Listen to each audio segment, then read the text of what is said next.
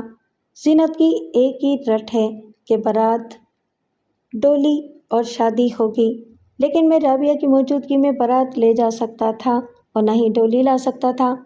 حالانکہ میں نے رابعہ کو سمجھایا تھا کہ زینت اپنے ساتھ 600 کنال زمین لائے گی، لیکن اس نے ہمیشہ انکار ہی کیا تھا۔ ہم دبے پاؤں حویلی میں داخل ہوئے۔ وہ عورت ہمیں باغ میں چھوڑ کر اندر چلی گئی۔ رانا ایک درخت کے نیچے جا بیٹھا اور مجھے ہوش پر چھوڑ گیا۔ میں نے ایک سائے کو اندر سے آتے ہوئے دیکھا۔ شاید جائے ملاقات سے آگاہ تھی وہ سیدھی اس درخت کی جانب چلی گئی تھی اور میں قداور جھاڑیوں کی آڑ میں غربت چلتا ہوا نزدیک چلا گیا۔ دونوں آمنے سامنے آلتی پالتی مارے بیٹھے ہوئے تھے۔ رانا کے لیے وہ کچھ لائی تھی، وہ کھا رہا تھا اور وہ باتیں کر رہی تھی۔ باتوں کا موضوع جمال خان، عائشہ، پولیس، شادی اور رابعہ بیگم کے گرد گھوم رہا تھا۔ دوسری صبح ناشتے کی میز پر رانا اور چند دیگر لوگ موجود تھے۔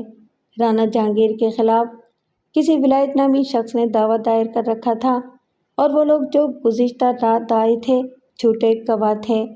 رانا جہانگیر نے میری موجودگی میں انہیں کیس کا پس منظر بتا کر بیان یاد کروائے تھے۔ رانا صاحب، میں نے شرمندہ سی آواز میں کہا، آپ کی جیپ میں اگر گنجائش ہو تو مجھے بھی شہر تک لے چلیں، کچھ ذاتی کام ہے، کل واپس آؤں گا۔ کیوں نہیں پیارے؟ رانا خوش دلی سے بولا، میرے دل میں بیٹھ جانا۔ مجھے سٹی تھانے کے سامنے ڈراپ کرتا ہوا وہ آگے نکل گیا۔ ان دنوں ایس پی کا آفس دوبارہ تعمیر ہو رہا تھا، اس لیے وہ عارضی طور پر سٹی تھانے میں بیٹھتا تھا۔ مجھے تو یہ بھی معلوم نہ تھا کہ بڑے صاحب نے اس ڈرامے میں ایس پی کو بھی شامل کیا تھا یا نہیں۔ میں نے دوسری صورت کے پیش نظر اپیل کا بہانہ سوچ لیا تھا۔ ایس پی آفس تک میں نے چہرہ مفلر کی بکل میں چھپائے رکھا تھا، کیونکہ چھوٹے اور غیر متعلق ملازمین اگر مجھے دیکھ لیتے تو بات پھیل جاتی۔ اتفاقی تھا کہ آفس کے باہر اردلی موجود نہ تھا۔ میں نے کھلے کواڑ پر دستک دی اور اجازت پا کر اندر داخل ہو گیا۔ ایس پی کا چہرہ ایک دم تنسا گیا تھا۔ کیا بات ہے خان؟ وہ سرد آواز میں بولا، تمہیں اس طرح ادھر آنا نہیں چاہیے تھا۔ مجبوری تھی سر، میں نے جواب دیا، چونکہ بڑے صاحب ڈلوزی چلے گئے ہیں اس لیے۔ دروازہ بند کر دو۔ وہ ایک دم نرم ہو گیا۔ شاید اسے میری مجبوری اور ڈی آئی جی کی عدم موجودگی کا احساس ہو گیا تھا۔ میں نے دروازہ بند کر کے بلٹ لگا دیا۔ بیٹھ جاؤ ملک، اور جو کہنا ہے جلدی کہہ کر نکل جاؤ۔ تمہیں دوسری آنکھ۔ مجھے احساس ہے سر، میں نے اس کی بات کاٹ دی، اگر بڑے صاحب یہاں ہوتے تو میں آپ کو زحمت ہی نہ دیتا۔ ہاں، وہ جاتے جاتے مجھے تمہارے بارے میں بتا گئے تھے، ورنہ میں بھی دوسروں کی طرح تمہیں مجرم اور قیدی ہی سمجھ رہا تھا۔ میں نے شروع سے آخر تک رپورٹ دی۔ وہ کرسی کی پشتگاہ سے ٹیک لگائے خاموشی سے سنتا رہا تھا۔ کیا تم جمال خان کو لانے کی پوزیشن میں تھے خان؟ کوشش تو کی جا سکتی تھی سر۔ پھر بھی تم نے کوشش نہیں کی؟ وہ سرد آواز میں بولا، پولیس کو اخلاقی فرائض کی نہیں، ہمیشہ مجرموں کی ضرورت ہوتی ہے۔ لڑکی کی خاطر تم نے؟ ایسی بات نہ تھی سر، میں نے بتایا۔ میں جمال خان کو تاثر دینا چاہتا تھا کہ میں واقعی پولیس کا ماتوب ہوں، جاسوس نہیں ہوں۔ تمہیں وہاں کیوں بھیجا گیا تھا؟ جمال خان کی گرفتاری کے لیے سر، میں نے کہا۔ لیکن پولیس صرف مجرم نہیں پکڑتی سر، بلکہ تحقیق بھی کرتی ہے کہ اصل مجرم کون ہے۔ کیا غلط آدمی پکڑ کر پولیس بارہا شرمندہ نہیں ہوتی؟ تم کیا کہنا چاہتے ہو ملک رستم خان؟ میں یہ بتانے آیا ہوں سر کہ مجرم جمال خان نہیں کوئی اور ہے۔ کون ہے وہ؟ میں صرف نام بتا سکتا ہوں سر، میں نے کہا، لیکن نام سے کوئی فائدہ نہ ہوگا۔ میں کسی بھی وقت مجرم آپ کے حوالے کر دوں گا، لیکن اس کے لیے میری درخواست ہے جمال خان کی منگیتر عائشہ خاتون کو رہا کر دیا جائے۔ اس سے کیا ہوگا؟ بہت کچھ ہوگا سر، میں نے آگے جھک کر بولنا شروع کیا۔ جمال خان کی کارروائیاں رک جائیں گی، عوام جس ڈاکو کی دہشت سے پریشان ہے وہ دور ہو جائے گی، جمال خان اور پولیس کے درمیان خائل نفرت کی دیوار گر جائے گی، اور ایک بے گناہ لڑکی پر جو بے تحاشا مظالم ہو رہے ہیں وہ بند ہو جائیں گے۔ میں کہتا ہوں پھر کیا ہوگا؟ ایس پی نے میز پر مکہ مار کر کہا، کیا وہ ڈاکو خود کو پولیس کے حوالے کر دے گا؟ یقیناً نہیں سر۔ پھر ہم ایک جال کو کیوں ہٹائیں؟ اس لیے کہ اس جال میں شکار کبھی نہیں پھنسے گا، میں نے بھی ترش لہجے میں جواب دیا، بلکہ کسی رات وہ جال توڑ کر اپنا شکار لے جائے گا۔ ہم بھی تو یہی چاہتے ہیں خان کہ وہ آئے، یعنی پولیس خود چاہتی ہے کہ ایک معزز شہری ڈاکو بنے، ایک شریف شخص قاتل بن جائے۔ پہلے آپ لوگوں نے ایک ایڈوکیٹ کو جھوٹے مقدمے میں ملوث کر کے اسے ڈاکو بن جانے پر مجبور کیا، پھر اب اسے آپ دعوت دے رہے ہیں کہ اگر وہ ابھی تک بے گناہ ہے تو اب آ کر پولیس تھانے پر حملہ کرے اور قاتل بن جائے۔ کیا یہی پولیس کے فرائض میں ہے؟ تھینک یو خان، وہ مسکرانے لگا۔ میں خان کو اصل روپ میں دیکھنا چاہتا تھا۔ واقعی تم اکھڑ مگر ذہین انسان ہو۔ ٹھیک ہے، آج شام لڑکی کو رہا کر دیا جائے گا۔ شکریہ جناب، میں نے کہا، میں خود یہ خوشخبری لے کر جمال خان کے پاس جاؤں گا۔ اگر تم چاہو تو ایک ڈرامہ کھیل سکتے ہو۔ میں سمجھا نہیں سر۔ تم لڑکی کو دیوار توڑ کر نکال لے جاؤ، تمہیں اس کی سہولت دی جا سکتی ہے، لیکن اس میں چھوٹے رینکرز کو شامل ہونا پڑے گا سر۔ ہم لڑکی کو بیرونی تھانے میں منتقل کر دیں گے، وہ بتانے لگا۔ کل خبر چھپے گی کہ ایک جعلی ڈی ایس پی نے حوالات کے نگراں کو دھوکہ دے کر لڑکی نکال لی، تمہیں یونیفارم دے دی جائے گی۔ نہیں سر، اس طرح جمال خان بھٹک جائے گا، آپ اسے رہا کر دیں۔ اور کوئی بات؟ کانسٹیبل برکت علی کو 1 ماہ کی رخصت دے دی جائے، میں نے کہا، اسے بہر صورت آج رات ریلوے اسٹیشن پر ہونا چاہیے۔ ایس پی لہجہ پر ہونٹ چباتا رہا تھا، پھر بولا، اگر وہ تمہارے لیے کارآمد نہ ہوا تب؟ میں اسے کارآمد بنا لوں گا سر۔ اوکے، سب کچھ ہو جائے گا۔ اس نے ہاتھ بڑھایا، میری نیک خواہشات تمہارے ساتھ رہیں گی۔ میں نے اٹھ کر مصافحہ کیا اور شکریہ ادا کر کے آفس سے نکل گیا۔ اسی رات 10 بجے میں ریلوے اسٹیشن کے ستون کی اوٹ میں کھڑا برکت علی کو دیکھ رہا تھا، جو ٹکٹ گھر کے سامنے قطار میں کھڑا تھا۔ اس کا صحت مند گورا چہرہ پریشانی سے دھواں دھواں ہو رہا تھا، کیونکہ جب بھی کسی ملازم کو یوں اچانک چھٹی دی جاتی ہے، یہی سمجھا جاتا ہے کہ اس کے گھر خیر نہ ہوگی۔ میں ٹہلتا ہوا قطار کے قریب گیا تو برکت علی کی نگاہ مجھ پر پڑ گئی۔ وہ ایک دم چونک سا گیا۔ آپ؟ اوہ، کیا واقعی آپ ہیں؟ وہ گڑبڑاتی ہوئی آواز میں بولا۔ یہاں نہیں برکتے، بکس لے آؤ، میں نے مسکرا کر کہا، اور اس نے بکس اٹھا لیا۔ میں اس کے ساتھ ایک ریسٹورانٹ میں جا بیٹھا اور چائے منگوا لی۔ برکت علی کی سیاہ بڑی بڑی آنکھوں میں حیرت لہریں مار رہی تھی۔ جناب، وہ تھوک نگل کر بولا، کیا آپ جیل سے فرار ہوئے ہیں؟ اگر میرا جواب ہاں میں ہوا تو تم میرے ساتھ کیا سلوک کرو گے؟ سلوک؟ اس نے پیالی کے افق کو گھورتے ہوئے جواب دیا، جو ایک بھائی بھائی سے کرتا ہے۔ شکریہ برکت خان، میں نے پیار بھرے لہجے میں کہا، میں واقعی مفرور قیدی ہوں اور اپنے خلاف لگائے گئے الزامات کو سازش ثابت کرنا چاہتا ہوں، اور تم میری مدد کرو گے۔ لیکن میرے گھر سب خیریت ہے پیارے، میں نے بتایا، میرے بھی کچھ دوست ہیں ادھر، میرے ایما پر انہوں نے ہی تمہیں چھٹی دلوائی ہے۔ اوہ، وہ گہری سانس لے کر بولا، میں تو بے حد پریشان تھا، اب بتائیے مجھے کیا کرنا ہوگا؟ تم میرا خط لے کر جامو ڈاکو کے پاس جاؤ گے۔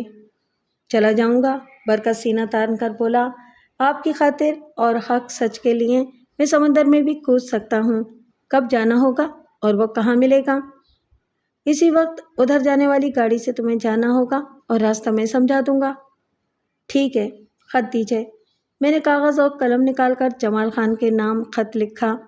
جمال بھائی، السلام علیکم۔ قبل اس کے کہ کچھ لکھوں، میں گستاخی کی معافی مانگ رہا ہوں۔ حق کی خاطر جو اقدام ضروری تھے، ان میں وہ قدم بھی تھا۔ میں رانا جہانگیر کا اعتماد حاصل کرنے میں کامیاب رہا ہوں، ان دنوں اس کی مصابحت میں ہوں۔ میں رانا جہانگیر کا اعتماد حاصل کرنے میں کامیاب رہا ہوں، ان دنوں اس کی مصاحبت میں ہوں۔ اسی کی سفارش سے محترمہ عائشہ خاتون رہا کی جا رہی ہیں۔ میں جو یقین ساتھ لایا تھا وہ اور بھی راسخ ہو گیا ہے۔ بلا شبہ قاتل کوئی اور ہے۔ میں انشاءاللہ رانا جہانگیر کے ذریعے ہی اصل قاتل تک جا پہنچوں گا۔ آپ بھی یقین کر لیں کہ میں مفرور قیدی ہوں، سرکاری جاسوس نہیں ہوں۔ اگر ہوتا تو آپ تسلیم کریں گے، اس وقت آپ زندہ میں ہوتے۔ اگر اعتماد کر سکیں تو بھیس بدل کر مجھ سے مل لیں تاکہ ہم مل کر قاتل کو تلاش کریں۔ آپ کا چھوٹا بھائی ملک خان۔ تیسری شام رانا جب حویلی میں داخل ہوا تو کچھ پریشان تھا۔ اس کی پریشانی کا سبب شاید وہ ملاقاتی رہا ہو جس کے بارے میں ایک ملازم نے رانا کو بتایا تھا۔ میں بھی اس کے ساتھ ہی مہمان خانے میں گیا تھا۔ ملاقاتی بھیڑیے کے چہرے والا سیاہ روح، کٹے ہوئے بدن کا ادھیڑ عمر شخص تھا۔ رانا کو دیکھ کر وہ مونچھوں میں مسکرایا تھا۔ تم کچھ زیادہ ہی پریشان کرنے لگے ہو ہاشم خان، رانا نے اس کا بڑا ہوا ہاتھ نظر انداز کرتے ہوئے کہا۔ جی بس، وہ ہاتھ ملنے لگا۔ جب میرا ہاتھ پریشان ہوتا ہے تو بس رانا صاحب آنا پڑتا ہے۔ رانا نے میری جانب دیکھا۔ خان، تم ذرا باہر چلے جاؤ۔ میں پلٹ کر چل پڑا۔ برآمدے میں جا کر میں نے بے آواز دوڑ لگائی اور اب بھی کھڑکی تک گیا۔ کھڑکی بند تھی مگر جھری سے اندر وہ دونوں دکھائی دے رہے تھے۔ کچھ فاصلہ زیادہ تھا اور رانا جہانگیر دبے دبے الفاظ میں بول رہا تھا۔ ہاشم خان کا سر جھکتا چلا جا رہا تھا۔ پھر رانا نے جیب سے کچھ نوٹ نکالے اور ہاشم خان کی طرف پھینک دیے۔ دوسرے دن میں اور رانا شکارگاہ سے نکلے۔ رانا اپنی گھوڑی پر تھا۔ میری وجہ سے وہ بار بار گھوڑی کی راسیں کھینچ رہا تھا کہ میری نگاہ ایک طویل قامت نوجوان پر جا پڑی۔ وہ دیہاتی لباس میں تھا اور کندھے پر خشک گھاس کا پولا اٹھائے گاڑی کی طرف جا رہا تھا۔ رانا صاحب، بیچاری گھوڑی کا منہ زخمی نہ کریں، میں نے کہا۔ آپ چلیں، میں سیر کرتا ہوا آ رہا ہوں۔ رانا نے جو ہی گھوڑی کو اشارہ دیا، گھوڑی سرپٹ دوڑ پڑی تھی۔ میں بھی جھاڑیوں کی اوٹ میں نوجوان کی جانب دوڑنے لگا تھا۔ دوڑتے قدموں کی چاپ سن کر اس نے پلٹ کر دیکھا۔ میں اب مایوس ہو کر واپس جا رہا تھا۔ جمال خان نے گھاس زمین پر پھینک دی اور دوڑ کر میرے سینے سے لگ گیا۔ کیا آپ نے مجھے پہچان لیا تھا؟ بس شک سا ہوا تھا، میں نے بتایا۔ میں عائشہ سے بھی مل آیا ہوں، اس نے وفور مسرت سے بتایا۔ میں اپنے سابقہ رویے کی معافی مانگوں گا خان صاحب۔ ارے چھوڑیے بھائی، میں نے اس کے شانے پر ہاتھ مارا۔ میں آپ کی جگہ ہوتا تو یہی کچھ کرتا۔ آؤ ادھر نہر پر چلتے ہیں۔ اب جی چاہتا ہے کہ رانا جہانگیر کو بھی معاف کر دوں، جمال خان بولا۔ اس نے عائشہ کو رہا کروا کر اپنے جرم کی کچھ نہ کچھ تلافی کر دی ہے۔ جذباتی فیصلے اچھے نہیں ہوتے جمال خان۔ ابھی ہمیں رابعہ بیگم کے قاتل کے چہرے سے نقاب اٹھانا ہے۔ وہ چہرہ رانا جہانگیر کا بھی ہو سکتا ہے۔ آپ یہ بتائیں، آواز ٹیپ کرنے والا آلہ کسی سے حاصل کر سکتے ہیں؟ ہاں شاید مل جائے، جمال نے بتایا۔ میرا ایک دوست انگلینڈ سے لاء کی ڈگری لے کر آیا ہے۔ اس نے تقریر ریکارڈ کرنے والا آلہ سب کو دکھایا تھا۔ ٹھیک ہے، تو آج رات 9 بجے یہاں ہی ملیں گے، میں نے کہا۔ ہاں، میرا پیغامبر کہاں رہ گیا ہے؟ میرا مہمان ہے۔ کیوں، کچھ کام ہے اس سے؟ ہاں، اسے بھی ساتھ لیتے آئیے گا۔ جمال خان کو تو میں نے بلا لیا تھا لیکن خود اندھیرے میں ہی تھا اور جو بھی فیصلہ کرنا تھا 1-2 دنوں میں ہی کرنا تھا۔ میں نے اندھی چال چلنے کا فیصلہ کرتے ہوئے رانا جہانگیر سے کھانے کے دوران کہا تھا، یہ ہاشم خان کیا فروخت کرتا ہے؟ رانا نے چونک کر دیکھا مگر میرا چہرہ سپاٹ ہی رہا تھا۔ دیکھیے رانا صاحب، میں آپ کا بہی خواہ ہوں۔ میں نے محسوس کیا ہے کہ ہاشم خان بدگماش آدمی ہے اور آپ کو بلیک میل کر رہا ہے۔ ہاں دوست، رانا نے نوالا چباتے ہوئے اس بات میں گردن ہلائی۔ میری ایک خامی کی دم اس کے پاؤں کے نیچے دبی ہوئی ہے۔ آپ کب تک جرمانہ ادا کرتے رہیں گے؟ پھر کیا کروں؟ ان حالات میں جو کچھ کیا جاتا ہے، میں نے ٹھوس لہجے میں کہا، ورنہ وہ آپ کو چوس لینے کے بعد بھی راز فاش کر دے گا۔ لیکن وہ کچھ نہیں کر سکتا، رانا بولا۔ کم سے کم اپنے ہاتھوں تو نہیں کر سکتا۔ میں دوسری قسم کا آدمی ہوں، میں شکاری ہوں، مگر صرف ایک شے کا۔ دیکھو نا، جس طرح مچھلیوں کے جال سے بٹیرے نہیں پکڑے جا سکتے، اسی طرح بٹیروں کے جال میں مچھلیاں نہیں پھنستی۔ بس میں صرف خوبصورت لڑکیوں کا جال ہوں۔ کیا میں آپ کی مدد کر سکتا ہوں؟ تم؟ اس نے میری آنکھوں میں جھانک کر کہا۔ ہاں خان، تم چاہو تو مجھے اس جونک سے نجات دلا سکتے ہو۔ بے شک، میں نے کہا، لیکن پھر میں آپ کے جال میں پھنس کر رہ جاؤں گا۔ نہیں خان، میں ایسا شخص نہیں ہوں۔ ٹھیک ہے، آج ہی مجھے جیپ اور پستول دیں اگر کچھ کرنا ہی ہے تو آج ہی کیوں نہ ہو جائے۔ واقعی تم سنجیدہ ہو خان؟ میں ایسی واردات پہلی بار نہیں کروں گا رانا، میرے لہجے میں سپاکی تھی۔ میں کرائے کا قاتل رہا ہوں، لیکن آپ کو دوست کہہ چکا ہوں، لہٰذا معاوضہ نہیں لوں گا۔ اگر میں دینا چاہوں تو میں آپ کے لیے معاوضے والا آدمی دے دوں گا۔ عجیب آدمی ہو یار، وہ بولا، ابھی کھانا اسے کھایا ہی نہ گیا تھا۔ وہ اٹھا اور باہر نکل گیا۔ واپس آیا تو اس کے ہاتھ میں بھرا ہوا ریوالور تھا۔ یہ لو، اس نے میز پر ریوالور رکھ دیا۔ گاڑی استعمال کرو گے؟ ہاں، میں نے ریوالور اٹھا کر جیب میں رکھ لیا۔ میں صاف ستھرا کام کرنے کا عادی ہوں، خواہ کل پولیس لاش اور قاتل کے چکر میں پڑ جائے گی، وہ کسی کو پھر دکھائی نہ دے گا۔ ٹھیک 9 بجے میں جیپ نہر کی پٹی پر دوڑا رہا تھا۔ تیسرے چکر میں وہ دونوں دکھائی دیے تھے۔ میں نے ان کے قریب جیپ روکی اور وہ دونوں مجھے پہچان کر فوراً اندر چلے آئے تھے۔ آپ کو مطلوبہ شے مل گئی جمال خان؟ میں نے جیپ موڑتے ہوئے پوچھا۔ ہاں، اس نے ایک چوکور ڈبہ بیگ سے نکال کر ڈیش بورڈ پر رکھ دیا۔ میرے لیے وہ آلہ نیا تھا۔ میں نے صرف انگریزی جاسوسی کہانیوں میں پڑھا تھا کہ یورپ والے آواز ریکارڈ کرنے والے آلے سے جاسوسی کا کام لیتے ہیں۔ اس آلے میں آج کی ٹیپ ریکارڈر کی طرح کیسٹ استعمال نہیں ہوتی تھی، بلکہ ایک سلائیڈ اندر ہی اندر چلتی رہتی تھی۔ میں نے جیپ روک کر جمال خان سے آن آف کرنا اور ریکارڈ کرنے والے بٹن کے بارے میں پوچھا تھا۔ ہاشم خان شہر کے وسط میں ایک تاریک گلی میں دوسری منزل پر رہتا تھا۔ میں نے جیپ گلی کی نکڑ پر روکی اور برکت علی کو بٹھا کر جمال خان کے ہمراہ گلی میں داخل ہو گیا۔ پورا محلہ تاریکی اور خاموشی میں ڈوبا ہوا تھا۔ جب ہم کرم خوردہ لرزاں سیڑھیاں چڑھ کر اوپر گئے تو دروازہ چوپٹ کھلا ہوا تھا۔ لالٹین کی مدھم روشنی میں ہاشم خان کروٹ کے بل لیٹا ہوا تھا۔ میں نے ریوالور کی نال اس کے ساتھ لگائی تو وہ تڑپ کر چت ہو گیا۔ اوہ تم؟ اس نے مجھے پہچان لیا کیونکہ رانا کے ساتھ وہ مجھے دیکھ چکا تھا۔ تم جیسے دشمن دار آدمی کو یوں بے خبر نہیں سونا چاہیے ہاشم خان، میں نے دوستانہ لہجے میں کہا۔ بیٹھو، کدھر آنا ہوا؟ اس نے اٹھتے ہوئے کہا۔ تم بھی اٹھ جاؤ دوست، میں نے کہا اور ریوالور جیب میں رکھ لیا۔ مجھے رانا صاحب نے بھیجا ہے، پولیس کو مخبری ہو گئی ہے، کسی بھی وقت چھاپا پڑ سکتا ہے۔ بیٹھو خان، وہ استہزائی انداز میں بولا، پہلے میری حیرت دور کر دو، ایک انسپکٹر رانا جہانگیر کا مصاحب کیسے بن گیا ہے؟ تم شاید اخبار نہیں پڑھتے ہاشم خان، جمال بول پڑا۔ خان کا کورٹ مارشل ہوا تھا، اپنا ہی ہے، اسے یہ بھی بتا دو کہ اب خان مفرور قیدی ہے، میں نے ہنس کر کہا۔ اوہ، ہاشم خان بھی ہنسنے لگا۔ میں تو سمجھا تھا کہ رانا کے دن اب خراب آئے ہیں، میں نے تمہیں وہاں ہی پہچان لیا تھا۔ ان باتوں کا وقت نہیں ہاشم خان، اب اٹھو چلو۔ نہیں، میں نہیں جاؤں گا، وہ اچانک اچھل کر دور جا پڑا اور پھر نہ جانے کہاں سے اس نے پستول نکال لیا تھا۔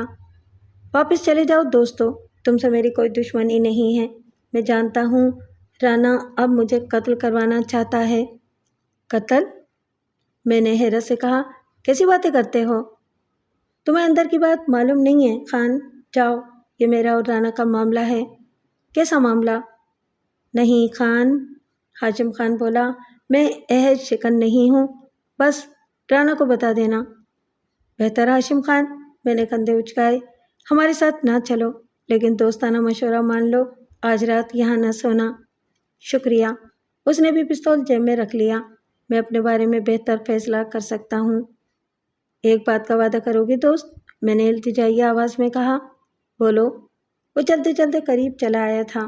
اس کا خیال تھا کہ میں بھی بات چلتے چلتے کروں گا، مگر میں ایک دم پلٹ کر اسے ٹکرا گیا۔ ٹکر کھا کر وہ ٹکراتا ہوا لہرایا اور میں نے اسے لاتوں اور مکوں پر رکھ لیا تھا۔ جب وہ زمین بوس ہوا تو اس کا سیاہ چہرہ سرخ ہو رہا تھا، اس کی ناک اور ہونٹوں سے خون ابل رہا تھا۔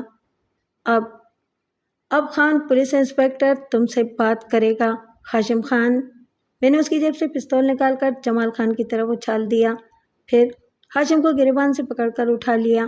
وہ بری طرح کانپ رہا تھا۔ میرے سوالوں کا جواب یہاں دینا پسند کرو گے یا ادھر لے چلوں؟ میں نے جمال کو آلہ آن کرنے کا اشارہ کیا۔ کیا تمہیں میرے قتل کے لیے مقرر کیا گیا ہے؟ ہاشم نے آستین سے خون صاف کر کے پوچھا۔ ہاں ہاشم خان، میں نے شفاف آواز میں کہا، لیکن میں تمہیں قتل نہیں کروں گا۔ اسے پہچانو ہاشم خان، یہ جامو ڈاکو ہے۔ جامو ڈاکو؟ نہیں، اس کی آنکھیں حیرت سے پھیل گئیں۔ ہاں ہاشم خان، جمال نے جیب سے اخبار کا تراشا نکال کر اپنی تصویر پر انگلی رکھ دی۔ میں ہی جامو ڈاکو ہوں۔ میں کھڑا نہیں رہ سکتا۔ وہ جھولنے لگا تو میں نے اسے دھکیل کر چرپائی پر گرا دیا۔ ہاں اب بتاؤ، مجھ سے کیا چاہتے ہو؟ صرف ایک سوال ہاشم خان، میں نے کہا۔ رابعہ خانم کا قاتل کون ہے؟ تم جانتے ہو، قاتل جمال خان نہیں ہے، اور ایک شریف انسان کو قتل کے جرم میں ملوث کر کے ڈاکو بنا دیا گیا ہے۔ اس سوال کا جواب تم دو گے ہاشم خان۔ یہ تمہارا قانون پر ہی نہیں بلکہ ایک بے گناہ انسان پر بھی احسان ہوگا۔ جواب خریدو گے یا دھونس سے حاصل کرنا چاہتے ہو؟ قیمت لگاؤ ہاشم خان، جمال خان بول پڑا۔ میں خریدوں گا۔ اس نے بیگ سے نوٹوں کی گٹیاں نکال کر اس کے سامنے پھینک دیں۔ 10,000 ہیں، ان سے جواب کی قیمت الگ کر لو۔ بیٹھ جاؤ دوستو، ہاشم خان نے گڈی اٹھا کر پھر جمال خان کی طرف اچھالتے ہوئے کہا۔ خان، وعدہ کرو، مجھے بچا لو گے؟ اگر قاتل تم نہ ہوئے تو میرا وعدہ ہے۔ قاتل میں ہوں نہ رانا جہانگیر ہے۔ قتل جمال خان نے بھی نہیں کیا ہے۔ ہاں، اس نے قتل کا ایک جواز پا کر قاتل کے لیے اوٹ مہیا کرتی تھی۔ اگر اس رات یہ وہاں نہ آتا تو قاتل چھپ نہ سکتا تھا۔ بولتے رہو ہاشم خان۔ اسے ڈوبتے دیکھ کر میں نے اسے جھنجھوڑ ڈالا۔ رابعہ خانم کی قاتل زینت بیگم ہے، رانا جہانگیر کی۔ اوہ، وہ جاگیردانی؟ ہاں، ہاشم خان بولا۔ اسے جب معلوم ہوا کہ رانا ایک لڑکی عائشہ کو لایا ہے، کیونکہ رانا جہانگیر نے اس سے وعدہ کر رکھا تھا کہ اب کوئی تیسری عورت نہیں آئے گی۔ زینت نے اپنے منشی کے ذریعے میری خدمات حاصل کی۔ وہ عائشہ کو اغوا کروانا چاہتی تھی اور رانا کو رنگے ہاتھوں پکڑنا بھی چاہتی تھی۔ جب ہم دبے قدموں حویلی میں داخل ہوئے تو اچانک کچھ اور لوگ بھی دیوار پھاند کر اندر آ گئے۔ ہم چھپنے کے لیے دوڑے۔ اتفاق سے اس رات رانا جہانگیر اپنی بیوی رابعہ خانم کی خوابگاہ میں تھا۔ وہ دونوں ایک دم اندر سے نکل کر ہمارے سامنے آ گئے تھے۔ زینت نے جو ہی رانا کے ساتھ رابعہ کو دیکھا تو اس نے یہی سمجھا کہ عائشہ ہے۔ وہ جھپٹی اور جب تک کوئی اس کا ہاتھ روکتا وہ اسے ہلاک کر چکی تھی۔ پھر کیا ہوا؟ جلال نے پوچھا۔ پھر رانا زینت کو ایک طرف لے گیا۔ پھر دونوں نے مجھ سے وعدہ لیا کہ میں زبان بند رکھوں گا اور زبان بندی کا معاوضہ رانا جہانگیر ادا کرے گا۔ شکریہ ہاشم خان، میں نے کہا۔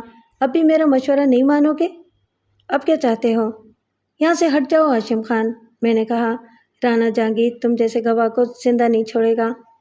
کہاں لے جاؤ گے؟ محفوظ جگہ۔ چلو۔ وہ اٹھا اور ہمارے ساتھ چل پڑا۔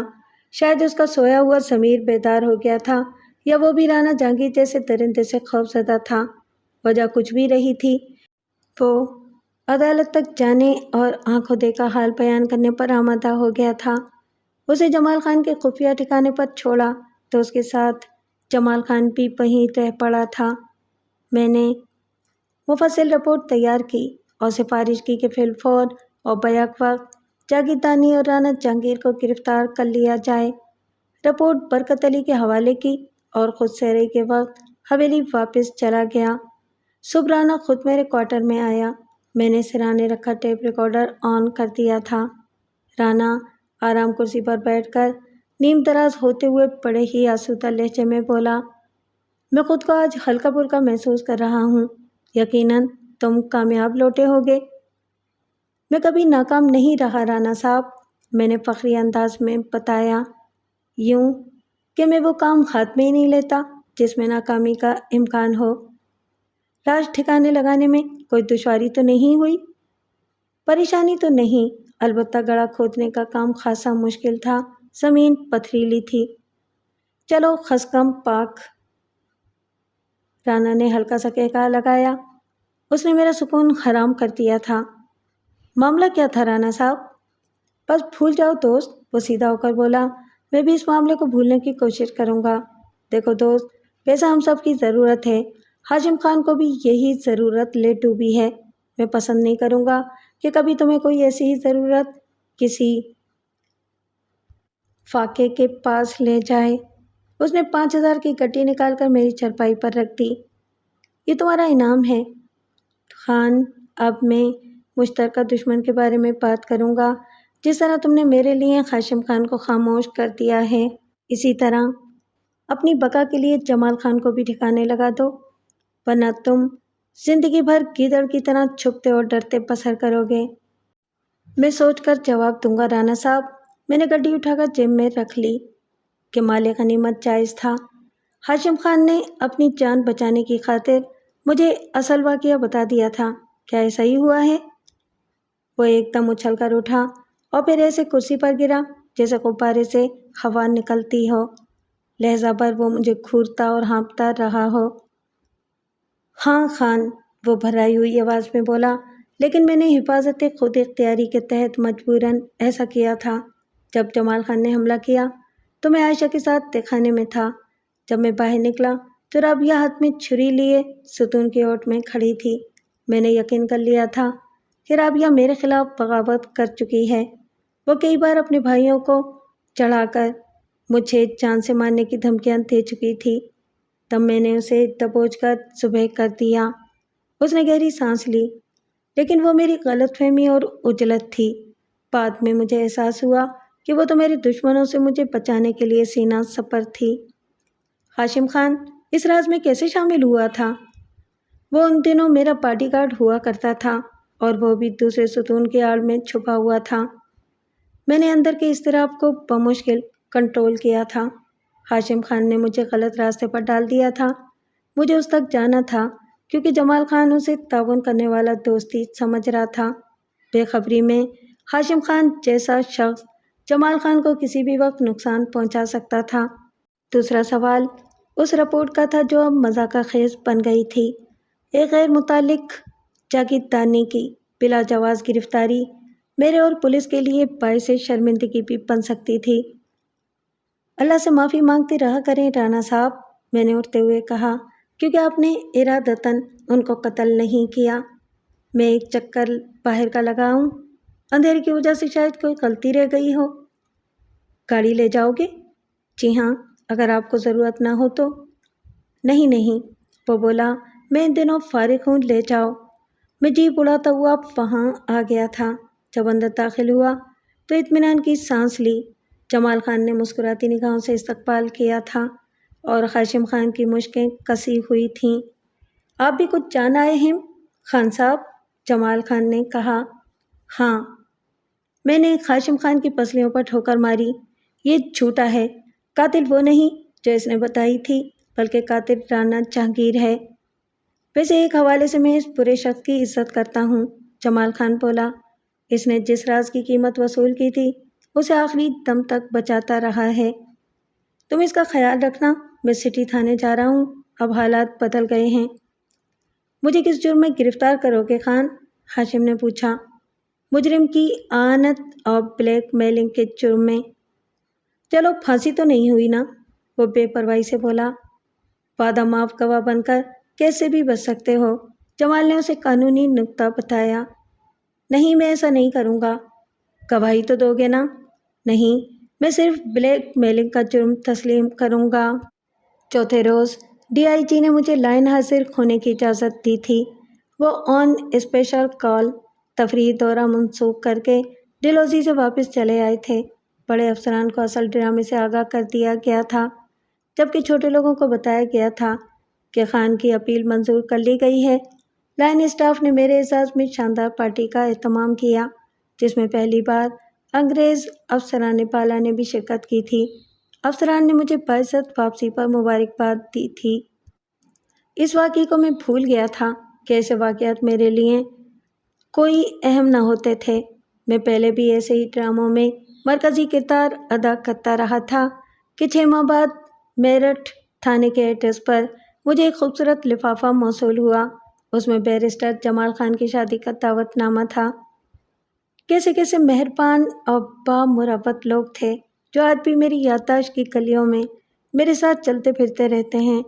میں ماضی کے انہی اچھے کرداروں کے ساتھ زندہ اور خوش ہوں کہ میں نے زندگی میں دولت نہیں انسان کمائے تھے